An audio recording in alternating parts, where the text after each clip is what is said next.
Subscribe now and press the bell icon. Never miss an update. सभी साथियों को good morning. देखिएगा, REET exam 2021 हेतु साइकोलॉजी का पेपर नंबर 66 आज हम हल करने वाले हैं। मित्रों, यहाँ पर व्यवहारिक प्रश्न मतलब नए प्रश्न, बहुत ही विशिष्ट प्रश्न देखने को आपको मिलेंगे।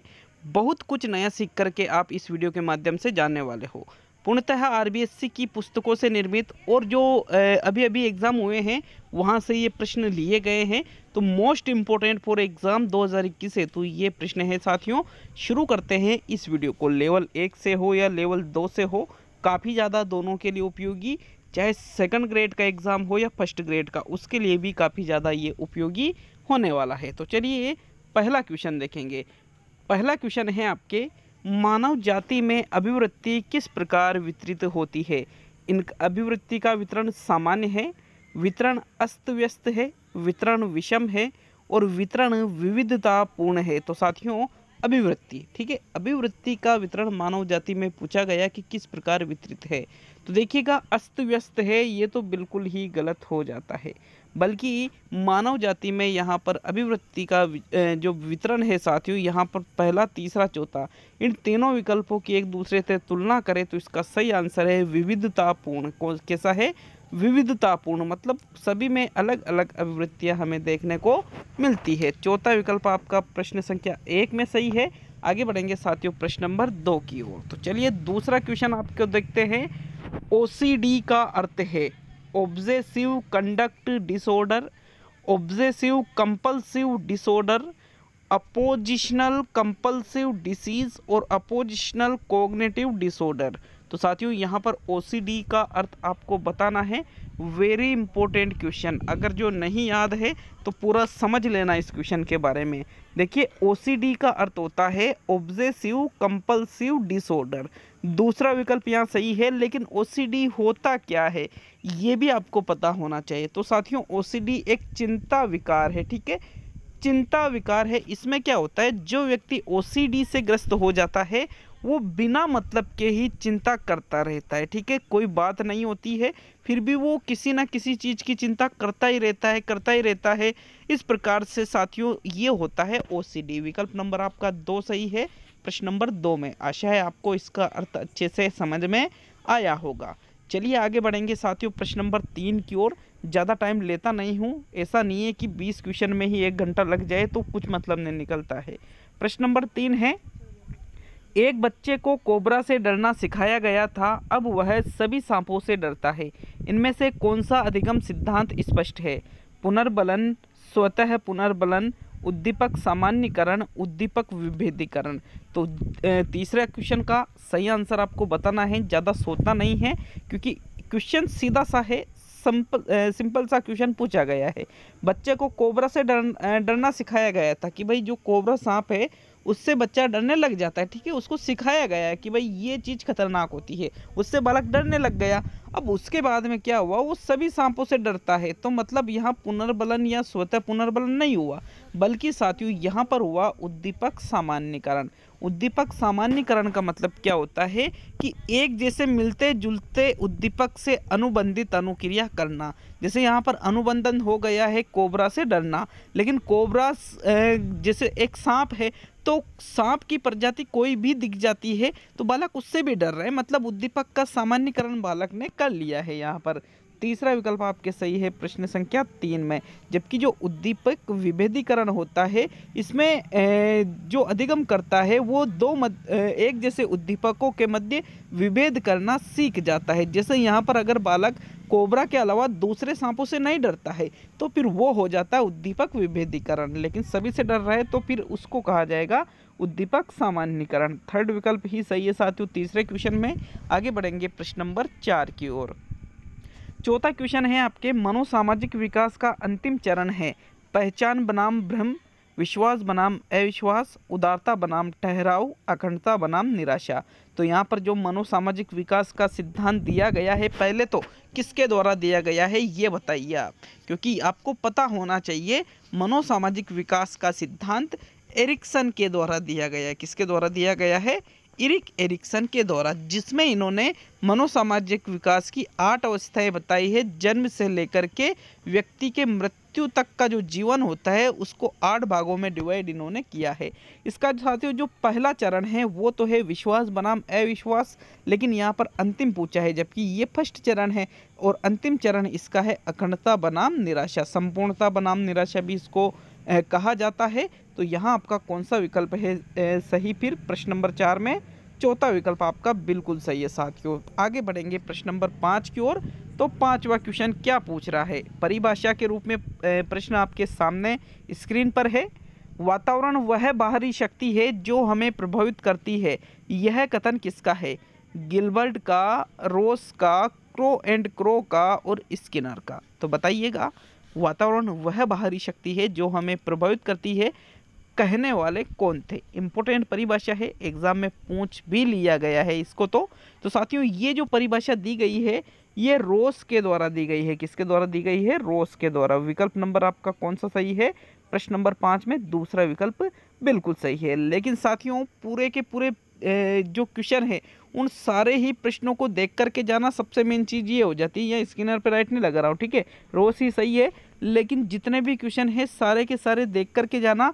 और इसके बाद में शिक्षण विधियों का भी पेपर आ रहा है, तो शिक्षण विधियों के उस टेस्ट को भी जरूर हल कीजिएगा, वो भी दोनों लेवल के लिए उपयोगी है।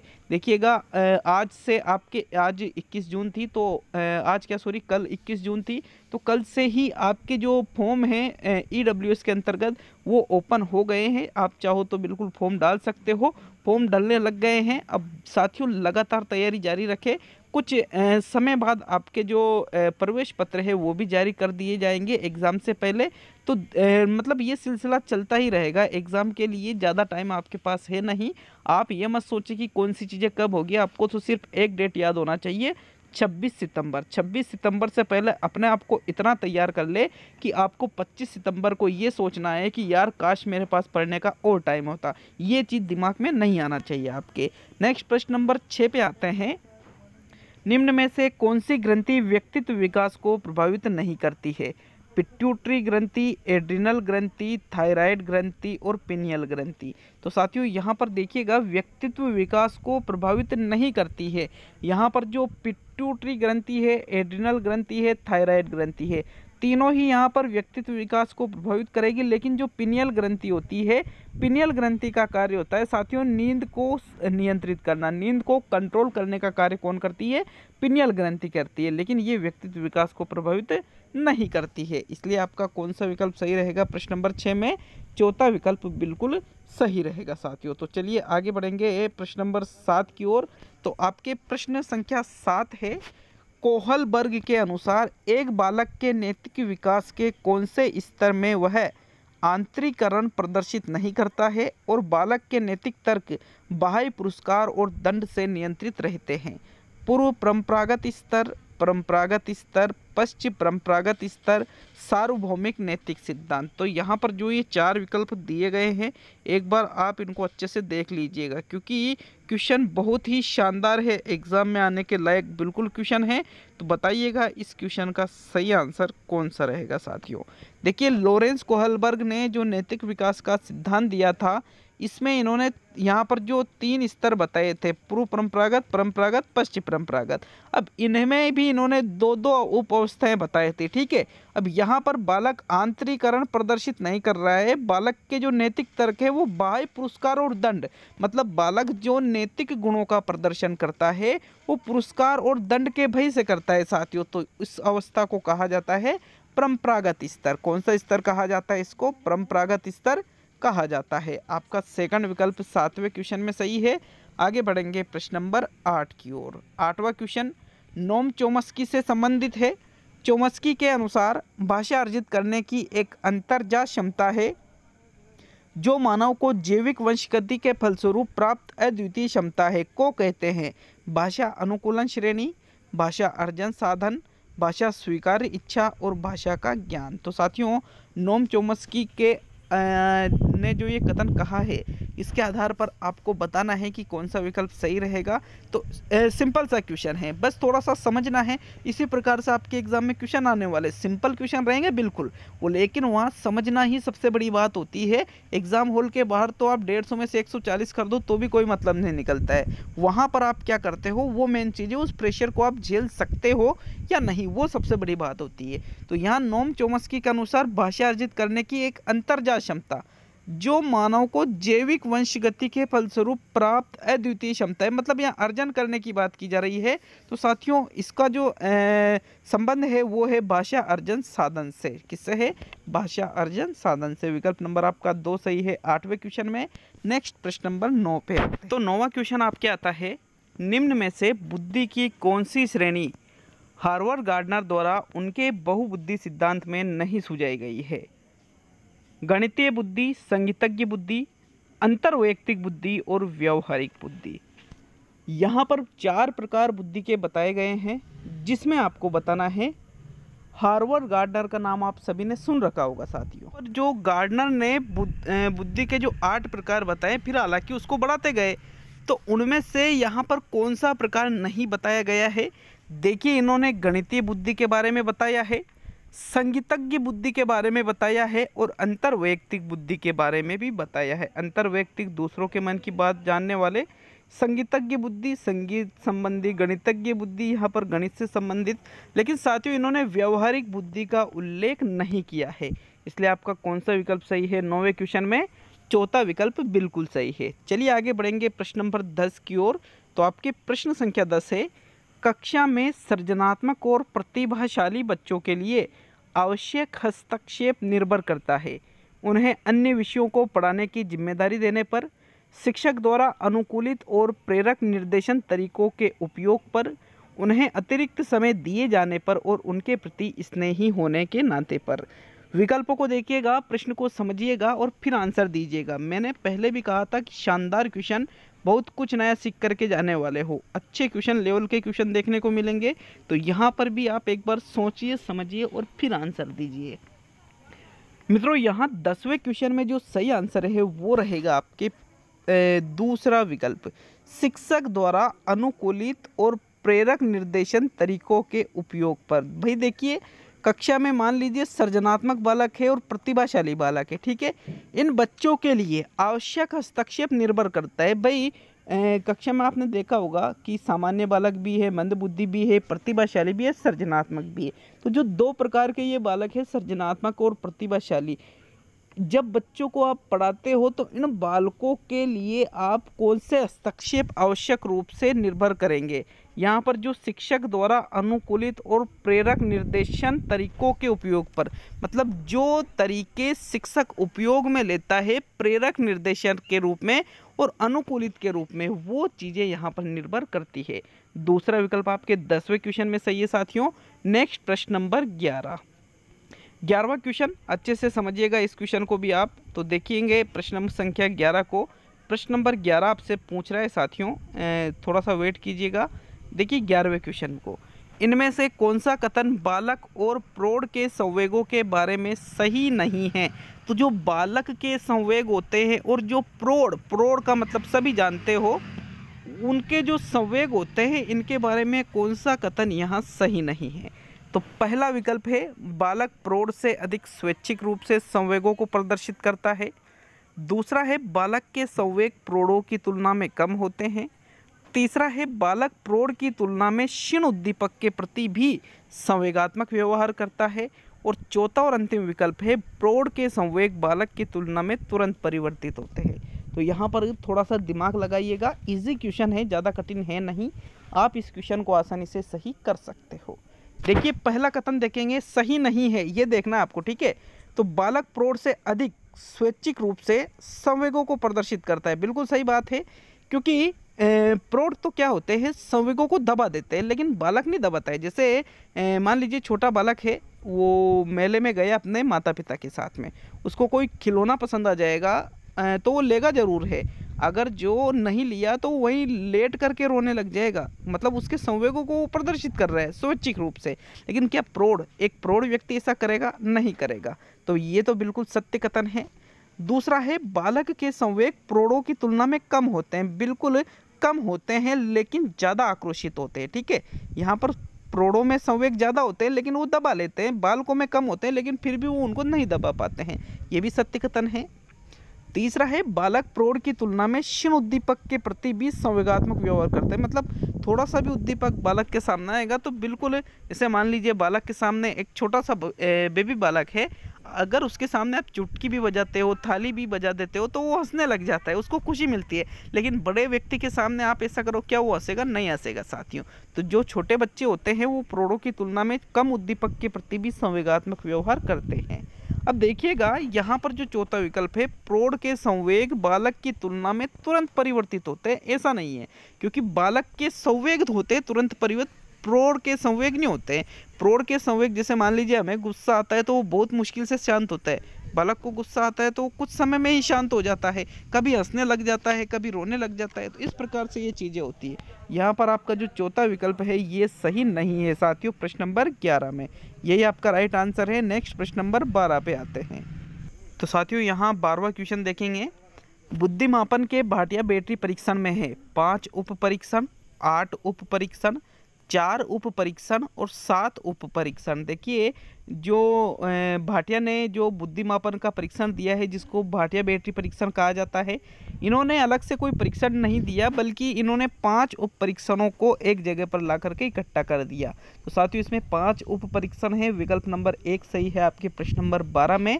आगे बढ़ेंगे साथियों प्रश्न नंबर 13 की ओर। तो चलिए आते हैं प्रश्न नंबर 13 पर। इनमें से कौन सा कथन एक बालक का एक व्यक्ति के रूप में विकास के बारे में सही है? पहला, विकास आनुवंशिकी का ही परिणाम है। विकास एक यादृच्छिक प्रारूप द्वारा होता है। विकास एक संचयी प्रक्रिया है और विकास के विभिन्न पक्ष पृथक होते हैं। तो बताइएगा प्रश्न संख्या 13 में सही विकल्प कौन सा रहेगा? साथियों क्वेश्चन कैसे लगे हमें कमेंट करके जरूर बताइएगा। अगर डाउट हो किसी प्रश्न पर तो उसके लिए भी आप कमेंट कर सकते हो। देखिएगा कौन सा कथन, एक बार आप देख लीजिए आंसर। तो इसका राइट आंसर मैं आपको बता देता हूँ। इसका राइट आंसर है विकास एक संचयी प्रक्रिया है। अब ये कैसे है? क्योंकि एक बालक का एक व्यक्ति के रूप में विकास के बारे में सही है। देखिए विकास के विभिन्न पक्ष पृथक है, पृथक नहीं होते, अंतः संबंधित होते हैं, तो ये तो गलत हो गया। सही पूछा है, ठीक है। विकास एक यादृच्छिक प्रारूप, यादृच्छिक अचानक हो जाता है क्या? विकास नहीं होता है साथियों, एक क्रमिक रूप से होता है, ये गलत हो गया। यहाँ पर पहला विकल्प इसलिए गलत है क्योंकि ये कह रहा है विकास आनुवंशिकी का ही परिणाम है। भाई आनुवंशिकी का ही परिणाम नहीं है विकास, बल्कि वातावरण का भी तो परिणाम है, इसलिए यहाँ पर ही शब्द आ रहा है ना, ये बिल्कुल गलत हो जाता है। यहाँ पर देखिए विकास एक संचयी प्रक्रिया है, ऐसा नहीं है कि विकास अचानक हो जाता है, बल्कि ये एक संचयी प्रक्रिया है, इकट्ठी होती रहती है, ठीक है, ज्ञान इकट्ठा होता रहता है, विकास धीरे धीरे होता है। थर्ड विकल्प आपका सही है 13वें क्वेश्चन में। नेक्स्ट प्रश्न नंबर 14 देखेंगे। 14वां क्वेश्चन है साथियों, वह अधिनियम जो अक्षम व्यक्तियों से संबंधित है। पीडब्ल्यूडी अधिनियम 1995, पीडब्ल्यूडी अधिनियम 1997, पीडब्ल्यूडी अधिनियम 1992 और पीडब्ल्यूडी अधिनियम 1990। तो साथियों जो अक्षम व्यक्तियों से संबंधित अधिनियम है उसको आपको बताना है कि कौन सा है। तो साथियों प्रश्न नंबर 14 में आपका जो सही आंसर है वो रहेगा पीडब्ल्यूडी अधिनियम 1995। ये जो पीडब्ल्यूडी अधिनियम है साथियों, ये जो अक्षम बालक होते हैं उनसे संबंधित ही ये अधिनियम बनाया गया था। विकल्प नंबर आपका 1 सही है 14वें क्वेश्चन में। आगे बढ़ेंगे प्रश्न नंबर 15 पर। तो चलिए आते हैं 15वें क्वेश्चन पर। सृजनात्मकता में निम्न में से कौन सी योग्यता अथवा शील गुण सम्मिलित नहीं है? नमनीयता, मौलिकता, विस्तारीकरण और सही उत्तर देना। तो बताइएगा प्रश्न संख्या 15 में कौन सा विकल्प सही है? बताइए इसमें कौन सी चीज सृजनात्मकता में नहीं आती है? साथियों यहाँ पर राइट आंसर है सही उत्तर देना। ये सृजनात्मकता में नहीं बल्कि ये बुद्धि में आता है। बाकी विस्तार करना, मौलिकता और नमनीयता, नमनीयता का मतलब होता है साथियों परिवर्तन लाना, ठीक है, लचीलापन जिसको हम कहते हैं, लचीलापन को ही नमनीयता के नाम से जाना जाता है। चौथा विकल्प आपका सही है 15वें क्वेश्चन में। नेक्स्ट आते हैं प्रश्न नंबर 16 पर। 16वां क्वेश्चन है, एक ऐसी सुरक्षा प्रक्रिया जिसके अंतर्गत कोई व्यक्ति अपने विचारों एवं क्रियाओं को दूसरे व्यक्ति के अनुरूप बनाने का प्रयत्न करता है कहलाती है। दमन, अंतःक्षेपण, प्रक्षेपण और तादात्म्यकरण। तो बताइएगा 16वें क्वेश्चन में कौन सा विकल्प आपके सही रहेगा साथियों। देखिए 16वें क्वेश्चन में आपका जो सही आंसर है मैं बता देता हूँ, तादात्म्यकरण। अब कैसे कि जिसके अंतर्गत कोई भी व्यक्ति अपने विचार और क्रियाएं, मतलब खुद के जो विचार है, खुद की जो क्रियाएं हैं, दूसरे व्यक्ति के अनुरूप बनाने का, मतलब दूसरे के अनुसार खुद को डालने का प्रयास कर रहे हैं, तो उसको ही तादात्म्यकरण कहते हैं। दमन में तो हम इच्छाओं को दबा देते हैं साथियों। प्रक्षेपण में क्या कहते हैं, क्या करते हैं, अपनी जो कमियां हैं उनको दूसरों के ऊपर आरोपित कर देते हैं। ठीक है, यहाँ चौथा विकल्प आपका सही रहेगा 16वें क्वेश्चन में। नेक्स्ट आते हैं प्रश्न नंबर 17 पर। तो 17वां क्वेश्चन थोड़ा उलझा हुआ क्वेश्चन हो सकता है, बट इजी क्वेश्चन है, थोड़ा सा समझ करके जवाब दीजिएगा, आसानी से सही आंसर कर दोगे। बच्चों और उनके अधिगम के संदर्भ में निम्न कथनों में से कौन सा कथन सर्वाधिक उपयुक्त है।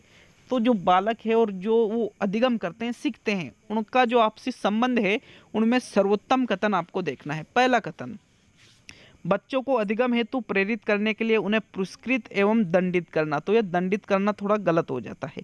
सभी बच्चे सीखने के लिए स्वाभाविक रूप से प्रेरित होते हैं तथा सीखने में सक्षम होते हैं। बिल्कुल हो सकता है ये आपका आंसर, लेकिन आगे और विकल्पों को भी देखेंगे। बच्चों को सीखने के लिए अभिप्रेरणा तथा सीखने के लिए उनकी क्षमता आनुवंशिकी द्वारा ही पूर्व निर्धारित होती है। हो सकता है, ये भी हो सकता है, अभी हम निश्चित नहीं पहुंचेंगे। बच्चों की सामाजिक आर्थिक पृष्ठभूमि उनकी प्रेरणाएं एवं अधिगम क्षमता का निर्धारित एवं सीमित करती है। तो साथियों यहाँ पर देखिए सबसे बेस्ट कथन हमें लगा है यहाँ पर विकल्प नंबर 2। सभी बच्चे सीखने के लिए स्वाभाविक रूप से प्रेरित होते हैं तथा सीखने में सक्षम भी होते हैं। अपन कई बार कहते हैं ना, अरे इसको कुछ नहीं आता है, हम इसको सिखाते हैं, सीख नहीं पाता है, तो ये गलत हो जाता है साथियों। साइकोलॉजी क्या मानती है कि स्वाभाविक रूप से बालक सीखने के लिए तैयार है, सीखने में सक्षम है, लेकिन कमी किसकी है, अध्यापक की। ऐसा साइकोलॉजी का मानना है। तो साथियों यहाँ पर देखिए प्रथम विकल्प तो बिल्कुल ही गलत है। अब यहाँ पर ये क्या कह रही है, सामाजिक आर्थिक पृष्ठभूमि उनकी प्रेरणा और अधिगम क्षमता को निर्धारित और सीमित क्यों करेगी, अच्छी है तो अच्छे करेंगे, तो ये गलत हो जाता है। यहाँ ये है कि जो अभिप्रेरणा है सीखने के लिए उनकी जो क्षमता है वो आनुवंशिकी द्वारा ही पूर्व निर्धारित, आनुवंशिकी द्वारा ही थोड़ी होती है, अभिप्रेरणा कहाँ की, आनुवंशिकी, तो ये तो गलत हो जाता है। इसलिए यहाँ दूसरा विकल्प आपका सही है 17वें क्वेश्चन में। नेक्स्ट आते हैं प्रश्न नंबर 18 पर। 18वां क्वेश्चन है, जब पर्यावरणीय प्रभाव संज्ञानात्मक कारकों के साथ मिलकर अधिगम के लिए जिम्मेदार होते हैं तो इस तरह के अधिगम को निम्न रूप में जाना जाता है।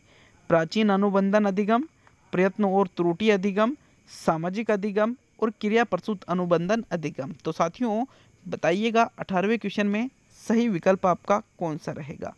18वें क्वेश्चन में जो सही आंसर है साथियों उसको कहा जाता है सामाजिक अधिगम। क्यों? क्योंकि जो पर्यावरणीय प्रभाव है वो संज्ञानात्मक कारकों के साथ मिलकर अधिगम के लिए, संज्ञानात्मक कारक और पर्यावरण मतलब हमारे आसपास का वातावरण, तो इसको ही सामाजिक अधिगम के नाम से जाना जाएगा साथियों। थर्ड विकल्प आपके 18वें क्वेश्चन में सही है। नेक्स्ट 19वें क्वेश्चन की ओर बढ़ते हैं मित्रों। 19वां क्वेश्चन जो कि आपका सेकंड लास्ट क्वेश्चन है, वीडियो को आप पूरा देख ही रहे हो, इसके बाद में लास्ट क्वेश्चन है तो उसको भी जरूर देख करके जाइएगा। पहले सीखे हुए कार्यों में सुधार लाने के लिए शिक्षक बच्चों को प्रदर्शन से सिखा रहा है, वह शिक्षा की किस विधि का प्रयोग कर रहा है, खोज विधि का, अवलोकन विधि का, प्रतिरूपीकरण का और अनुकरण विधि का। तो साथियों यहाँ पर देखिए हम किसी कार्य को सीख गए हैं लेकिन उनमें सुधार लाने के लिए शिक्षक बच्चों के सामने प्रदर्शन कर रहा है, तो फिर वहाँ पर प्रदर्शन कर रहे हैं तो बच्चे क्या करेंगे, वहाँ पर अवलोकन करेंगे उस चीज़ का। विकल्प नंबर आपका 2 सही है 19वें क्वेश्चन में। अब आज का अंतिम और 20वां क्वेश्चन साथियों, 20वां क्वेश्चन है, छात्रों की निष्पत्ति निर्भर करती है। अच्छे से विकल्पों को देख करके आंसर दीजिएगा। जाति बुद्धि अभिप्रेरणा स्वप्रत्यय पर, स्वप्रत्यय बुद्धि अभिरुचि अभिप्रेरणा पर, लिंग बुद्धि अभिरुचि अभिप्रेरणा पर, अभिप्रेरणा बुद्धि शारीरिक बनावट और अभिरुचि पर। तो साथियों जो निष्पत्ति मतलब वो कितना सीख पाते हैं ये चीज़ें, तो शारीरिक बनावट पर तो ये चीज़ निर्भर करेगी ही नहीं, ये गलत हो गया। लिंग मतलब यहाँ पर वो स्त्रीलिंग है या पुल्लिंग है इस पर भी निर्भर नहीं करेगी। उसकी जाति पर भी ये निर्भर नहीं करेगी। तो ये 3 विकल्पों में एक एक जो तथ्य है वो गलत आ जाते हैं। यहाँ पर जो स्व प्रत्यय है, जो उसकी बुद्धि है, जो उसकी अभिरुचि है, उसकी जो अभिप्रेरणा है, इन सभी चीज़ों को ध्यान में रखते हुए छात्रों की निष्पत्ति इन सभी पर निर्भर करती है। विकल्प नंबर आपका 2 सही है साथियों 20वें क्वेश्चन में। कैसा लगा जरूर बताएं, कमेंट करके जाए कितने क्वेश्चन सही हुए, और चैनल को सब्सक्राइब करना नहीं भूले साथियों। बार बार कहना मुझे भी अच्छा नहीं लगता है, हो सके तो वीडियो को ज़रूर शेयर कर दीजिएगा। मिलते हैं अगले वीडियो में, बहुत बहुत धन्यवाद सभी का।